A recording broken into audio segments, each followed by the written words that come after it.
Sejam bem-vindos ao nosso 5º episódio do Zoomcast, o podcast oficial da TV Zoom Digital. E hoje estamos com um assunto assim maravilhoso, que é sobre educação especial dentro e fora da escola. E para isso vamos trazer aqui uma convidada para lá de especial. Ela que é pedagoga, especialista em neuropedagogia e psicanálise, AEE, atendimento educacional especializado, psicopedagogia, ABA, análise do comportamento aplicada, e além disso tudo, ainda é palestrante. Seja bem-vinda, Thalita Prado. Eu que agradeço o convite de vocês para esse podcast. E eu sou Gilca, a host da Zoomcast, sou cofundadora da TV Zoom Digital, sou cinegrafista e editora. Nossa convidada hoje, um assunto assim pra lá de especial, né? Que falar sobre educação especial é assim um assunto amplo e um assunto maravilhoso, né? Que hoje tem que ter esse assunto em pauta. Então, para você, Thalita, o que é a educação especial? Você começa a sua fala falando da importância, né, de falar, e sim, porque a inclusão ela está em todas as partes, né? Ela está na sociedade e ela chega à escola, né? Então, quando a gente fala de educação especial, você me perguntou o que é educação especial, né? É preciso o entendimento de que há uma diferença entre educação especial e a educação especial na perspectiva inclusiva, né? Que é o que está vigente hoje dentro da nossa lei. Inclusão. Isso. Então, a educação especial, ela surge, né, a partir da década de 80, né, em 88, quando se prevê na nossa Constituição que se tenha uma educação para todos. Sim. Né? Então, os aparatos legais, né, vão sendo impostos na sociedade ao longo do tempo, né? Pela luta dos sujeitos, das famílias. Então a gente vem para esse direito, para essa garantia de direitos dessas pessoas, e essas pessoas chegam à escola, né? Então, inicialmente, quando a gente falava de educação especial, a gente pensava naquelas escolas especiais, as APAES, né? Você já deve, na sua infância, você deve ter... E geralmente era aquela escola que era a escola particular, especial. Né? Não tinha nem como ter no público, e hoje já... A gente tem como referência aí o Instituto Benjamin Constant, né, no Rio de Janeiro, o Instituto dos Meninos Surdos também. Então, essas são as primeiras instituições, né? Então, assim, a educação especial ela surge mais no sentido caritativo, né? Então ela surge como caridade e depois vem políticas públicas para que se torne realmente um direito de todos. E a gente chega nas escolas, né, onde a gente pensa que essas pessoas devem estar incluídas não só com os seus pares com deficiência, mas sim com todos. Então aí a gente vem para uma nova roupagem da educação, né? Porque a educação especial é uma modalidade da educação, e aí a gente vem para a educação na perspectiva inclusiva, que é quando a gente pensa nesse sujeito dentro da escola com igualdade de direitos de aprender, com a igualdade de oportunidades, como deve ser. Certo. Então tem a importância de falar desse assunto hoje, está batendo, né? Na sociedade. Sim. E para as pessoas também ficarem cientes dessa inclusão. Sim. Tanto para o aluno que tem a deficiência, conviver com o que não tem. Exatamente. Quando essa criança chega à escola, Gilca, é importante a gente ressaltar que pode haver a preocupação, né, das famílias de que vai ter uma atenção exclusiva só para aquele aluno e que meu filho pode ser deixado de lado. Mas eu costumo dizer e constatar que há um ganho para todos, né, com a inclusão, porque nós podemos aprender muitas coisas com as pessoas com deficiência, né? Outra coisa que a gente deve deixar bem claro, né, são as nomenclaturas, para a gente não estar com falas capacitistas, né? Então, assim, hoje o termo adequado para se usar são pessoas com deficiência. Então, a inclusão começa até como a gente se refere, né, a essas pessoas. Né? Antes a gente falava em excepcional, os especial, loucos, né? Especial, até o termo especial. Mais ou menos um momento, isso. Especial. O termo especial ainda está na nossa legislação, nos nossos principais documentos normativos, ainda está, mas há toda uma discussão, né, filosófica, ideológica, dentro de que todos nós somos especiais, sim, né? Então, a gente até não legitima esse termo, né, de especial, porque são pessoas, né? Sim. Então, é pelo nome que se trata. Se tivesse se referir à deficiência, né, você fala pessoa com deficiência, porque há uma deficiência, né? Não está sendo assim a gente deve, ela tem uma deficiência. Isso. A gente não precisa ter medo de falar a palavra deficiência. A deficiência, ela não pode definir a pessoa. Sim. Eu não posso dizer, o tal, o autista, essa pessoa tem um nome, né? Essa pessoa tem uma identidade. Então, a deficiência não pode defini-la, mas sim, ela vai caracterizar. Né? Então, a gente não precisa ter medo de falar. A gente tem que evitar, como eu disse, são as falas capacitistas mesmo, né? De limitar essa pessoa pela deficiência.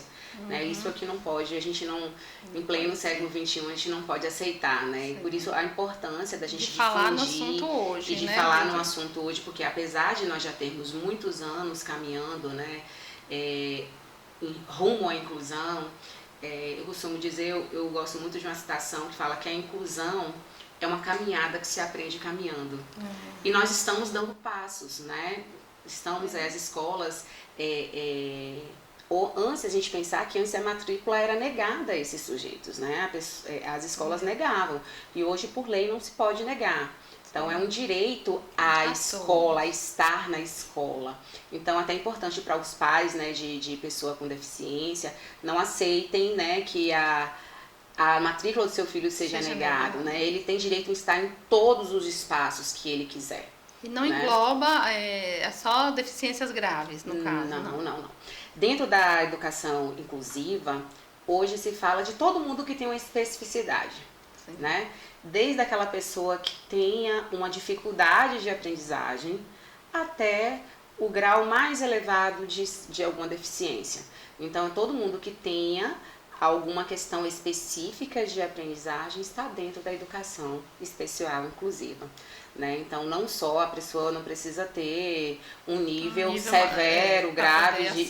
Não. Hoje, o mínimo, né, de necessidade, né, específica para aprendizagem, a gente já está dentro dos direitos todos que garantem. Né? Porque quando eu falo da legislação, a gente tem que ter ciência que existe uma lei específica, né? A LBI, que é a Lei Brasileira de Inclusão, ela ampara, né? E vem o Estatuto da Pessoa com Deficiência, que vai legitimar também.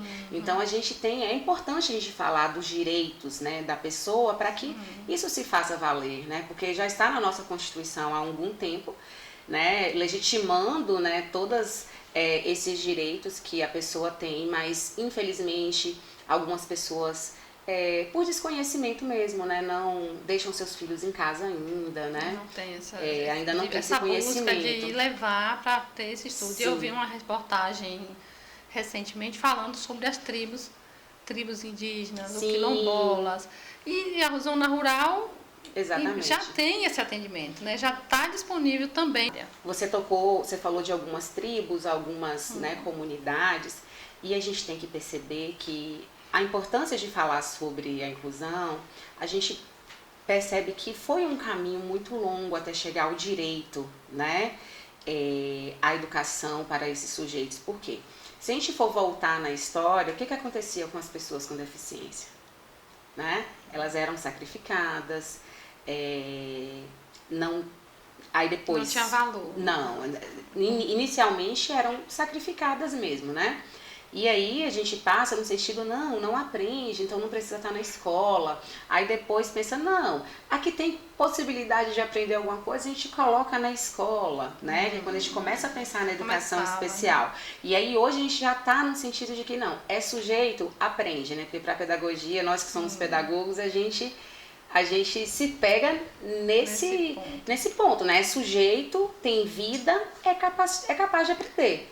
Então, a gente, ainda bem, né, que hoje a gente tem espaços como esse, para que a gente difunda, né, a necessidade de você também conhecer os direitos, né, que tem para poder fazer valer. Aí, no caso, como você falou, né, o grau olhava assim, tem capacidade, não tem capacidade. Sim. Hoje, para saber assim na escola, qual a dificuldade daquela criança? Tem esse grau? Não, é assim, né? Constata-se que uma criança tem deficiência e aí nós temos, né, a CIDES, que pelo Código Internacional de Doenças, que ainda existe uma definição, né, de qual deficiência que o indivíduo tem. Ele é encaminhado para a escola, porque assim, o diagnóstico, não é necessário um diagnóstico fechado para a gente ter um olhar específico, dizer assim, né? Essa criança tem tal grau de dificuldade. Isso, então, porque assim... Para saber que ela tem a deficiência, não precisa fazer um diagnóstico? Precisa sim. Precisa. Existem deficiências que elas são diagnosticadas ainda no ventre, né? Como a síndrome de Down. Numa etapa da gestação, o médico já pode identificar ali, né, que vai ter a síndrome de Down, que é uma alteração cromossômica, né? Então, onde vai ter uma síndrome. Sim. Ponto. A mãe já sabe que aquela criança vai nascer com deficiência. Existem outras questões que são sequelas, como paralisia cerebral, né? A gente fala, aquela pessoa tem paralisia cerebral. Na realidade, o adequado é dizer que ela tem sequelas de paralisia cerebral, que a paralisia cerebral ela pode causar diversas sequelas, como um atraso no desenvolvimento neuropsicomotor, algumas dessas pessoas não vão falar, né? Ou umas vão ter comprometimento cognitivo, outros não. Então, assim, tem sequela. Né? Aí, no caso, essa paralisia já nasce ou...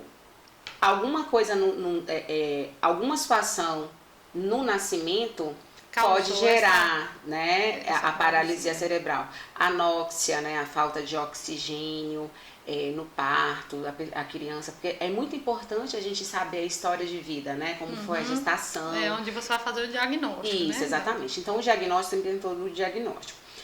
Quando a gente vai falar de deficiência, principalmente intelectual, existe uma equipe multidisciplinar por trás para dar esse diagnóstico. Né? Então, tem algum sinal de alerta, de algum marcador de desenvolvimento que você percebe que está atrasado, né? Então a gente percebe, essa criança tem que falar com quantos anos, precisa andar com quantos anos. Isso a gente já vê, a gente já tem assim um marcador biológico, né, para isso. Senta, anda, engatinha, fala. Então, percebeu, liga o alerta, né? Aí vai pro pediatra, vai para um neuropediatra, aí a depender faz os testes neurológicos, psicólogo, psicopedagogo, então fonoaudiólogo, já descobrir o quanto antes melhor. Né? Quando a gente fala em diagnóstico, a intervenção precoce ela é fundamental. Né? Então a gente tem situações de crianças que, por exemplo, com autismo, né? A gente está ouvindo tanto falar de autismo agora na sociedade, e aí a gente vê um número crescente de crianças com autismo, e aí a gente vê, por que tem mais autista agora, né? Mas é porque estão descobrindo mais, tendo mais atenção. Isso, caso, a gente fala também na qualidade do diagnóstico, do acesso ao diagnóstico. Então, os diagnósticos, quando se falava em autismo, não se fechava um diagnóstico de autismo antes dos 3 anos, porque se considerava a poda neuronal, né? O marcador dessa idade para fechar tudo que essa criança podia desenvolver. Mas hoje, a medicina, com o avanço da medicina, né, os estudos médicos, a gente já consegue, desde bebê, né, fechar o diagnóstico. Então, os diagnósticos estão mais precoces, as intervenções estão mais precoces e, consequentemente, a gente tem um ganho de qualidade de vida e de desenvolvimento. Tudo né? que descobre precocemente é uma Com ajuda certeza. para ter a cura ou ter a ajuda e ter a melhora. Exatamente. Aí você falou uma palavra cura.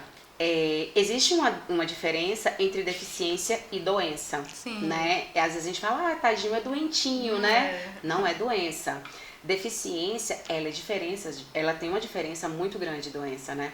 A doença é algo que pode ser tratado com remédios, e curado, né? E a deficiência não tem cura, né? Ela sim tem um tratamento, uma melhora de vida, mas ela não tem cura. Então a pessoa nasce com autismo, ela vai morrer com autismo. Mas pode melhorar. Exatamente. Isso, né? Ela pode chegar, você falou em níveis, né? Então a gente pensa, quando a gente fala de autismo, por exemplo, a gente fala de nível de suporte, né? Geralmente a gente ouve falar de autismo leve, moderado e severo. E a gente considera dentro dessas categorias os níveis de suporte. Com intervenção e com as terapias adequadas, essa criança que está no nível de suporte 3, por exemplo, ela pode vir ter um nível de suporte 1, né? Ela pode até chegar no nível de desenvolvimento tão próximo, né, ao típico, né, que você nem percebe, né, os sinais, né? Porque a gente fala, existe tantas neurodiversidades, né, que a gente vai conseguindo entender e cada indivíduo, Gilca, com deficiência ele é único, né? Por mais que o diagnóstico seja de deficiência intelectual ou de autismo ou algum transtorno de aprendizagem, cada um vai ter a sua especificidade, né? Por isso que eu falo que não se deve limitar a pessoa pelo diagnóstico, né? Que cada um é um. O saber o diagnóstico é a via de acesso. Então eu sei, porque eu vou buscar saber sobre aquela deficiência, como intervir. É o pontapé inicial. A família, conjunto com a escola também, né? Porque se a família não estiver ali junto, conectado com o que está fazendo na escola, também não vai... Eu costumo dizer que para a inclusão dar certo é necessário um tripé, né? A base...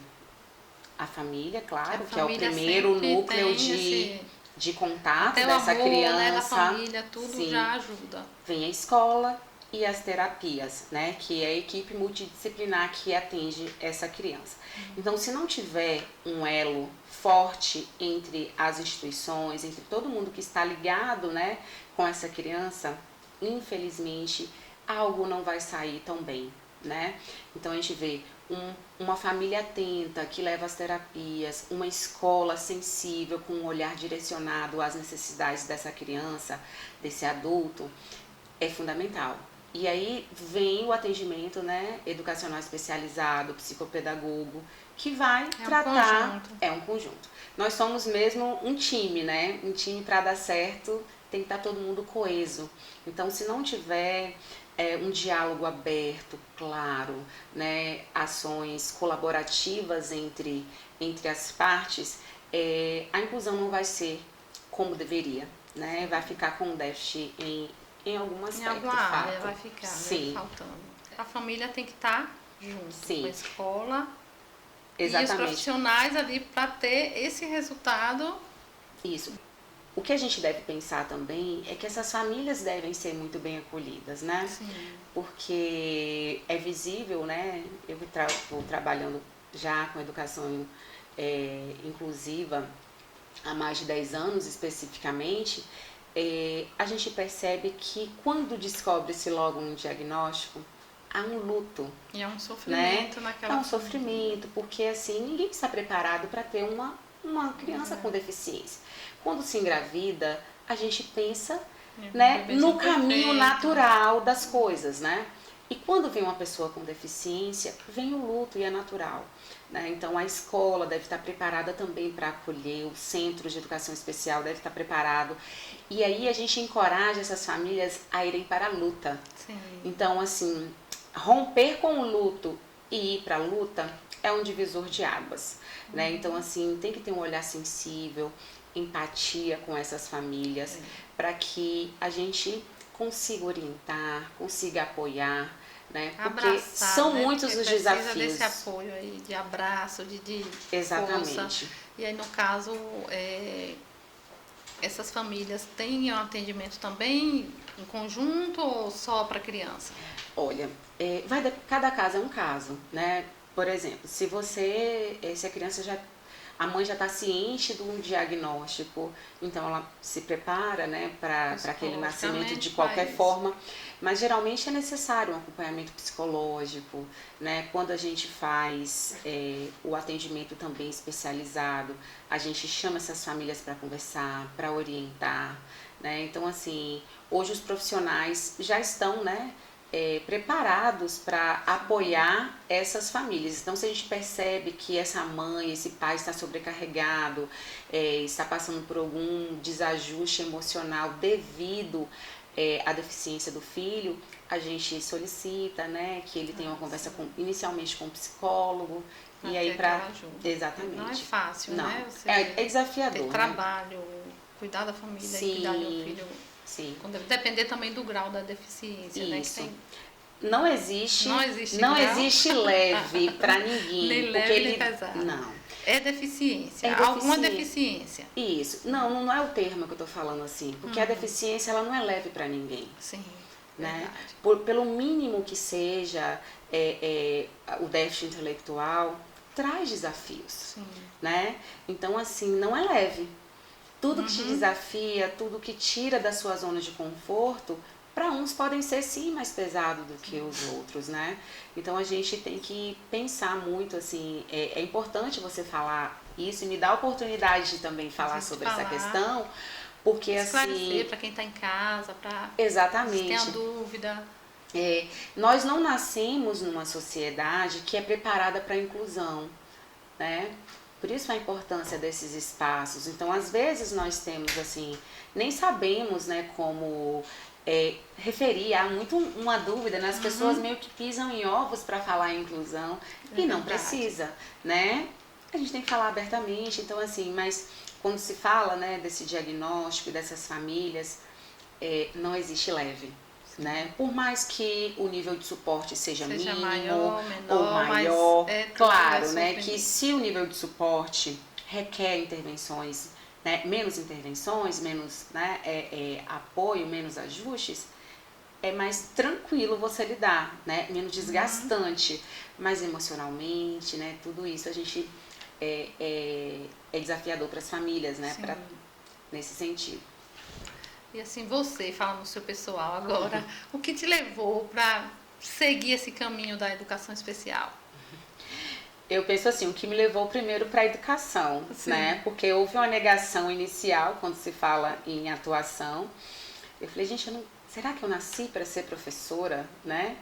E aí, antes de fazer pedagogia, eu fiz turismo.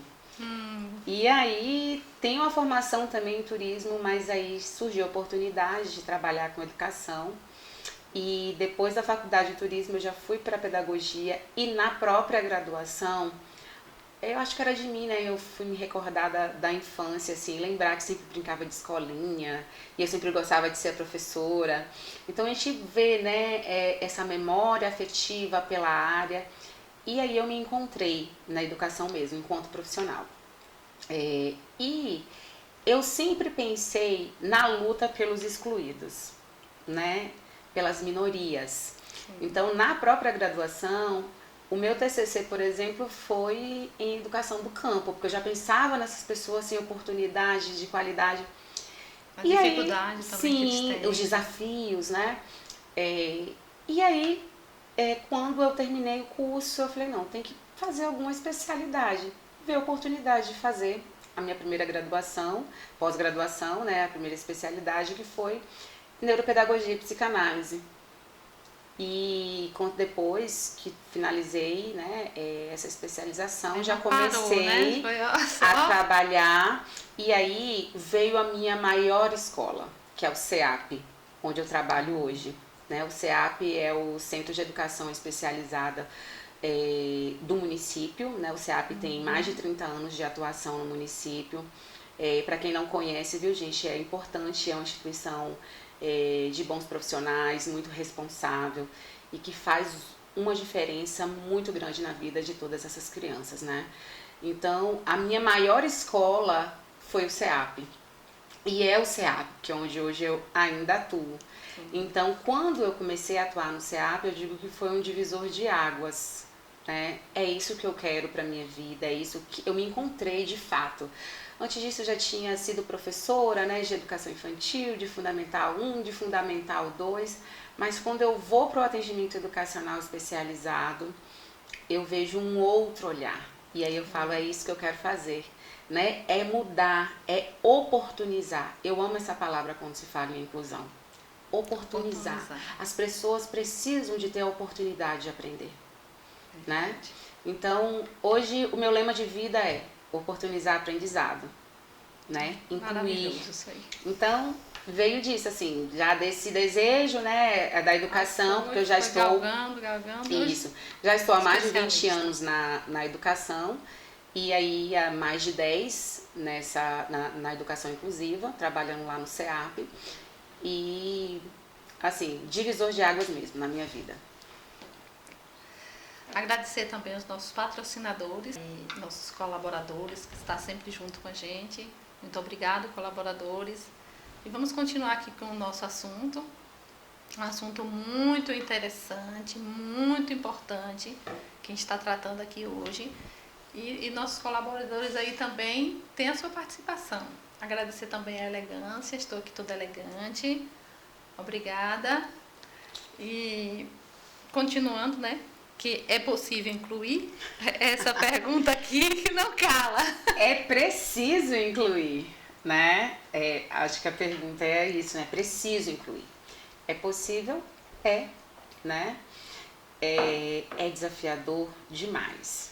A gente não vou dizer aqui que para a escola, que para as famílias é fácil, não. A gente fala que é o maior desafio da educação contemporânea é a inclusão. Porque a pedagogia, ela nos ensinou a educar para um padrão de aprendizagem. E hoje a gente considera aprendizagens. Sim. Então o sujeito ele pode não aprender como os demais aprendem, né? Falando em sujeito típico, a gente já tem aquela pessoa que aprende mais executando, aquela pessoa que aprende mais ouvindo, sim, aquela pessoa que aprende mais vendo, né? Então, assim, existem várias formas de aprender. Sim. E quando a gente fala em educação inclusiva, a gente considera todas as aprendizagens. Então, é possível, muito possível. Sim. Mas como a gente falou lá atrás, lembra do tripé, né?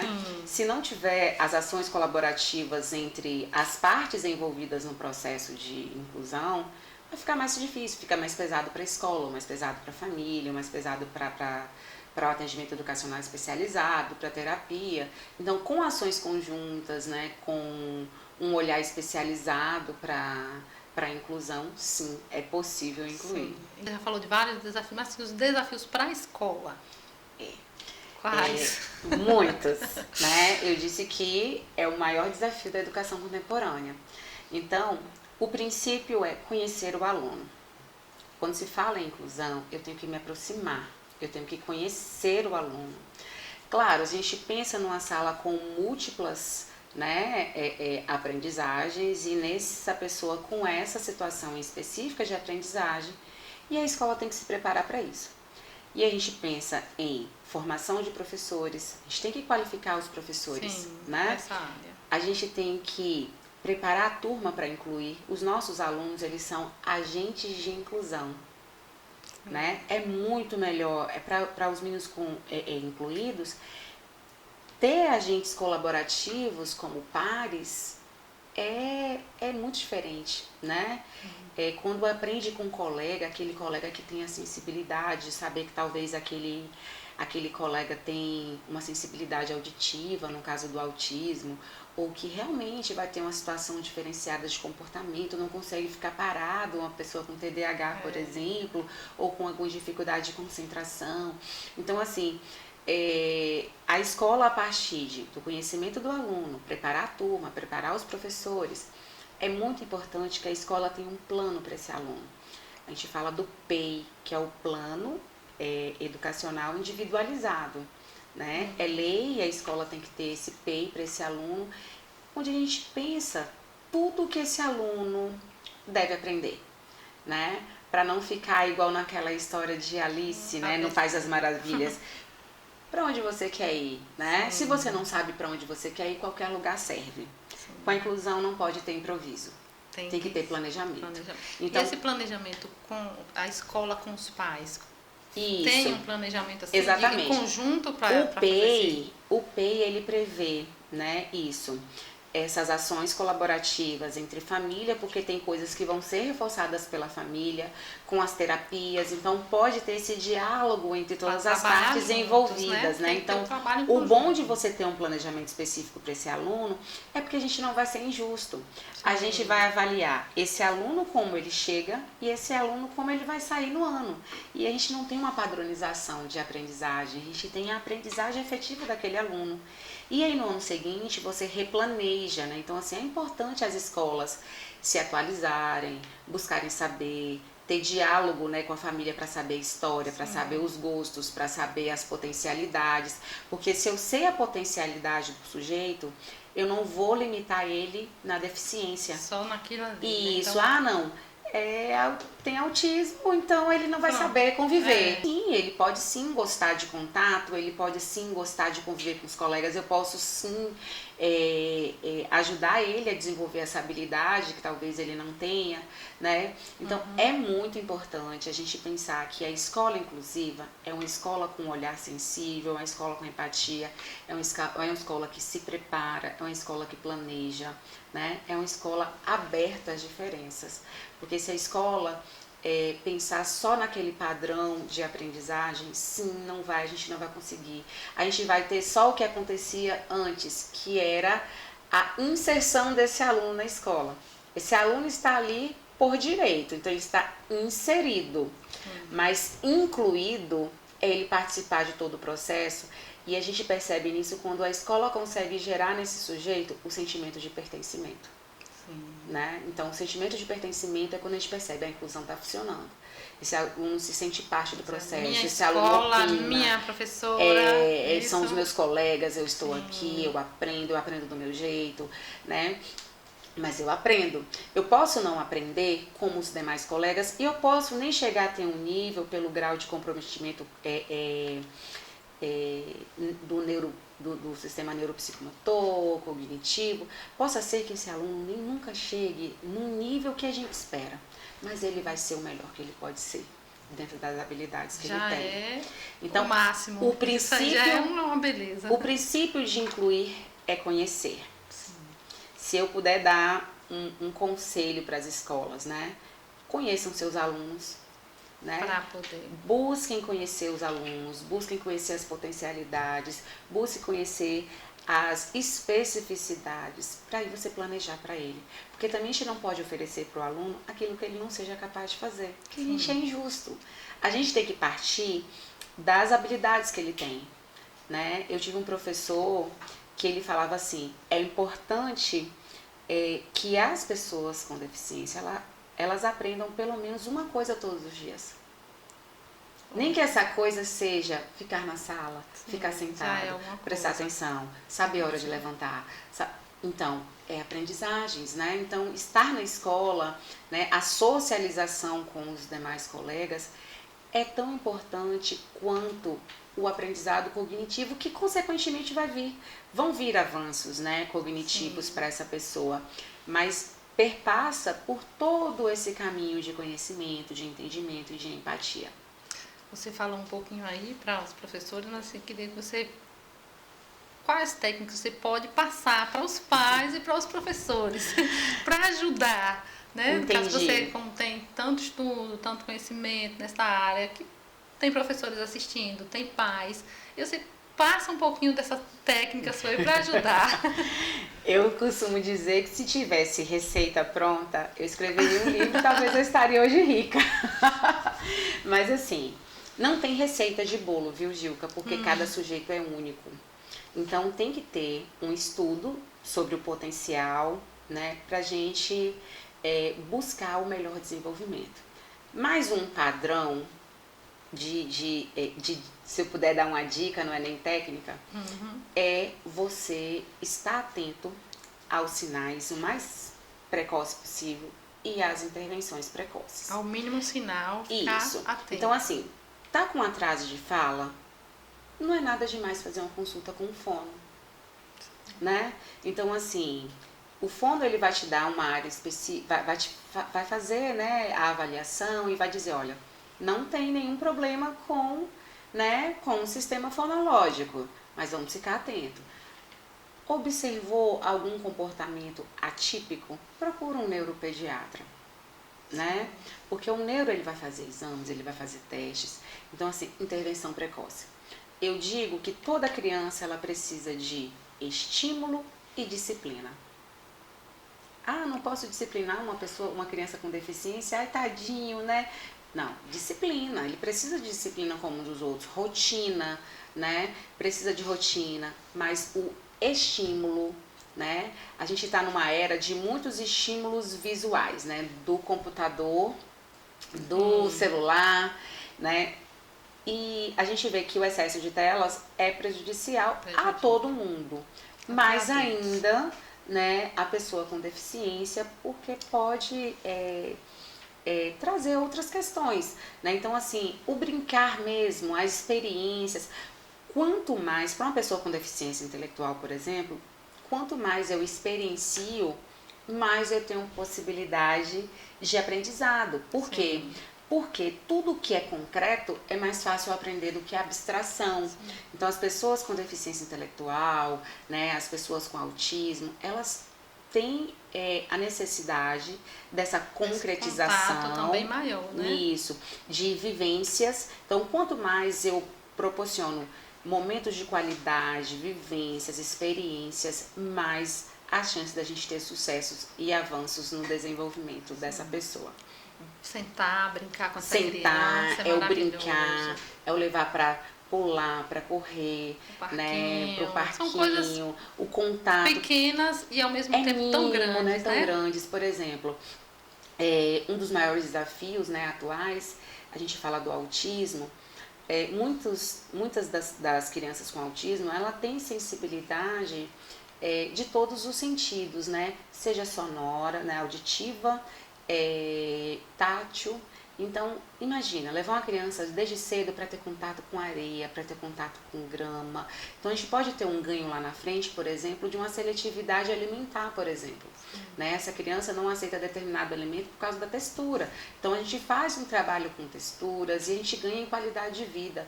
Então, quanto mais estímulos, vivências e experiências a gente puder dar para todas as crianças, não só as neurotípicas, as com deficiência intelectual, mas é importante, a gente está numa era da gente repensar, né, os estímulos, as vivências e esse tempo de qualidade com as crianças. Sim, passamos por uma pandemia, uma pandemia meio complicado para todo mundo. E assim, na pandemia, você trabalhou, você fez atendimento nesta época de pandemia? Me reinventei, viu? Como foi essa...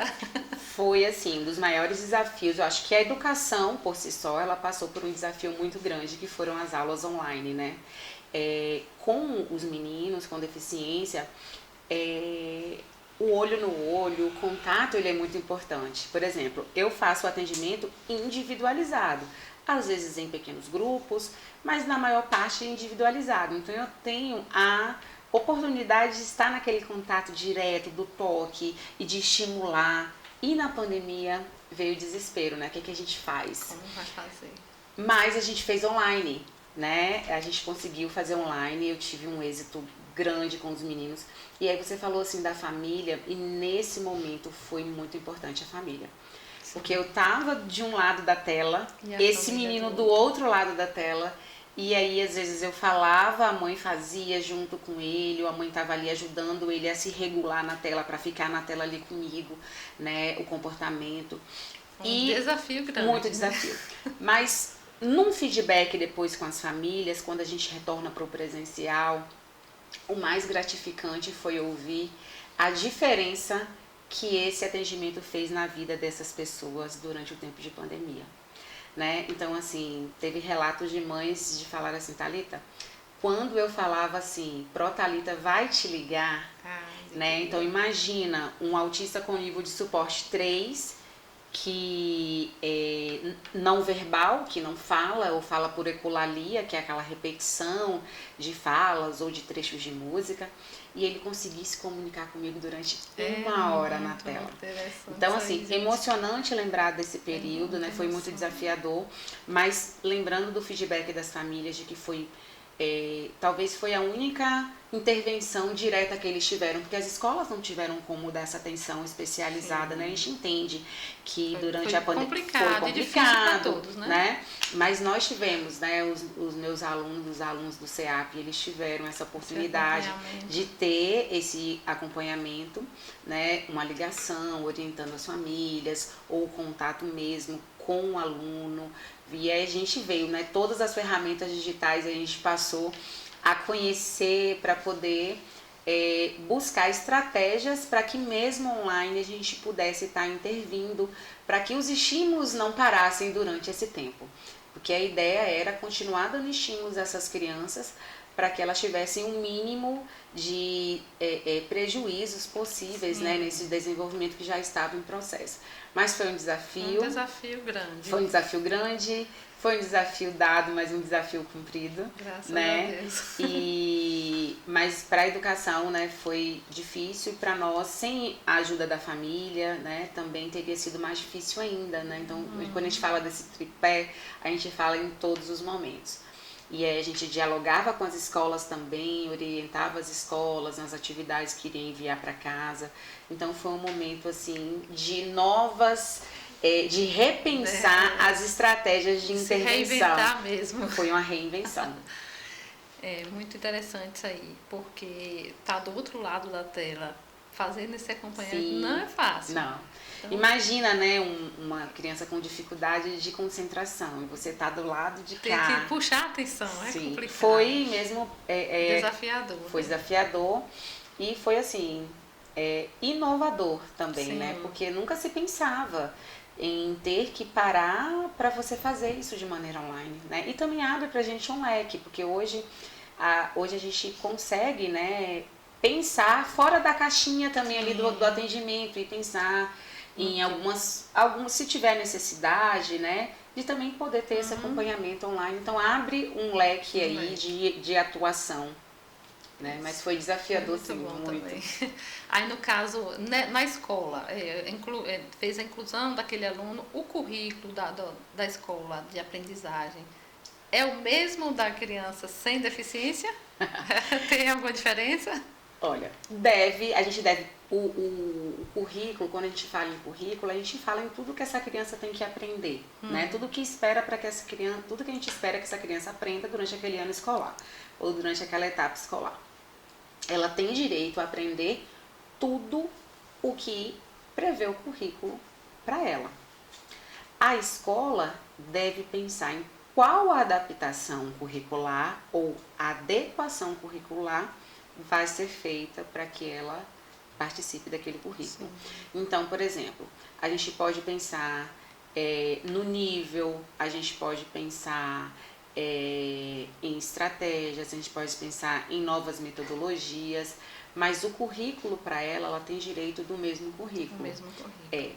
Mas aí a gente pensa também a depender do nível de desenvolvimento cognitivo, né, de como essa criança chega para a escola, a gente pensa nas adequações e nas adaptações necessárias para que ela se desenvolva. E aí quando eu falei do PEI, o PEI está dentro desse currículo, né, onde eu penso ali o que seja necessário especificamente para ele aprender, o que seja dentro do todo que ele consegue acompanhar, ou é necessário a gente diminuir um pouquinho o nível para depois avançar, porque não adianta, como eu te falei anteriormente, a gente oferecer o que ele não consegue fazer. É frustrante para o aluno, é frustrante para a escola, porque não se consegue avanços, né? Então, às vezes é preciso a gente dar um passinho para trás para poder ir para frente.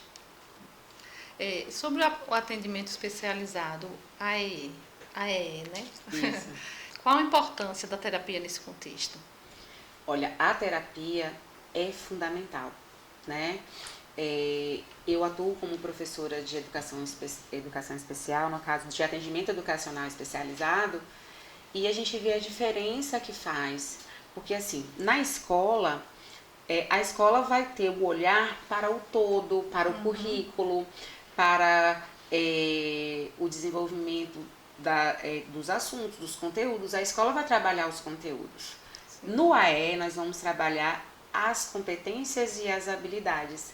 Então, por exemplo, não se pensa que para escrever, esse menino tenha que ter desenvolvido um movimento de pinça, né? Apreensão palmar. Então, se meu aluno está lá com dificuldade nesses quesitos, eu faço para ele também um plano, faço a avaliação inicial, faço um plano de desenvolvimento individualizado para ele, e aí eu trabalho, né, especificamente as habilidades que ele precisa ter para o aprendizado escolar também. E no desenvolvimento dele global, né, como um todo. Então a gente vai pensar nesse sujeito na interação social, no aprendizado, na sociedade, na autonomia, no desenvolvimento cognitivo. Então é fundamental para ele, né?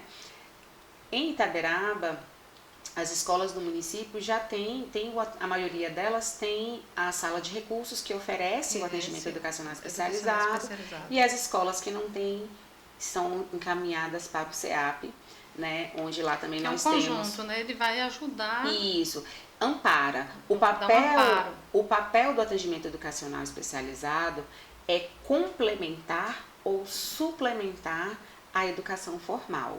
Sim. Então, a gente apoia, né, na maioria das vezes, pelo fato de ser, né, nosso público seja educação, seja pessoas com deficiência intelectual, a gente acaba por complementar, né? Porque quem é esse público da educação especial?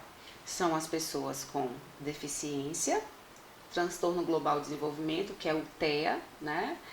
E altas habilidades ou superdotação.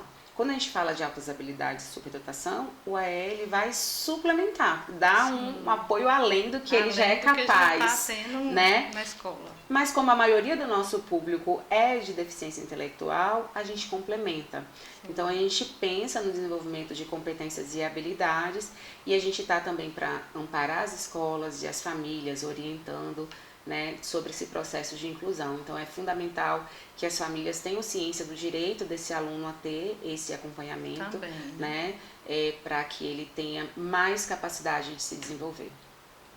Está uma aula aqui hoje maravilhosa.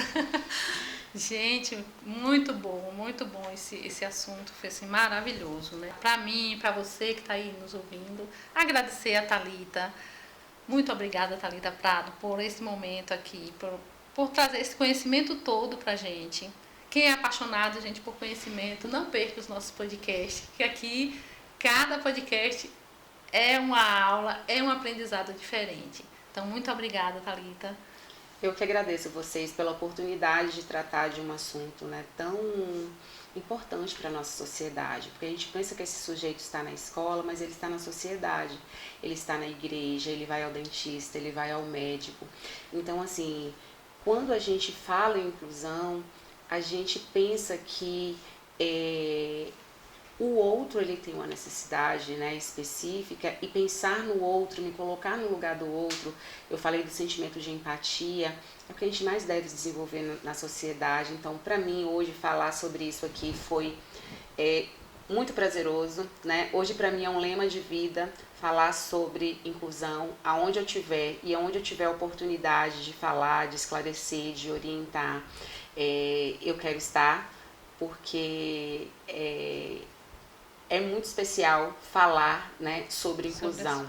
Então, obrigada pela oportunidade, pelo espaço. Eu espero que todo mundo que tenha ouvido, que esteja participando, tenha esse olhar, né, especializado, esse olhar diferenciado para diferenças, porque talvez uma pessoa está do seu lado no banco, uma criança com autismo, ela entra em crise, você não julgue pensando que é uma birra, né? Sim. Porque, assim, lembrando, hoje nós estamos, né, Gilca, aqui conversando, mas a deficiência também ela pode ser adquirida por alguma situação de doença ou de acidente.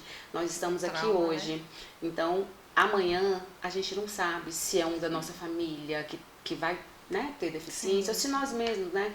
Então eu penso, como eu gostaria de ser tratada, como eu gostaria que meu filho fosse tratado, trate o outro, né? Incluir é o princípio da empatia, de se colocar no lugar do outro, de pensar no outro e de pensar que todas as pessoas têm habilidades, têm capacidade e que a gente pode aprender muito com todos eles. Pode falar sua rede social também, se alguém quiser entrar em contato, pode... Sim, minha rede social é Thalita Prado, né? Então eu trabalho também com formação de professores, assessoria em educação especial. Então, né, estou aberta aí a orientar, contato. A falar, né? Eu gosto muito de dialogar sobre educação especial, inclusiva, e espaço a gente percebe. Então, agradeço a vocês por estarem até agora aqui com a gente, aprendendo aqui no nosso canal. Todo podcast aqui tem um assunto diferenciado, viu, gente? Então, vamos falar sobre saúde, sobre beleza, sobre empreendedorismo. Hoje, o assunto de hoje, né, que foi sobre educação. Então, aqui, todos os podcasts são diferentes. Então, quem não se inscreveu, se inscreva no nosso canal, dê o seu joinha, acione o sininho para receber as notificações e compartilhe. Compartilhe esse vídeo com um amigo, com quem tem uma criança com deficiência. Compartilhe. Beijo no coração e gratidão.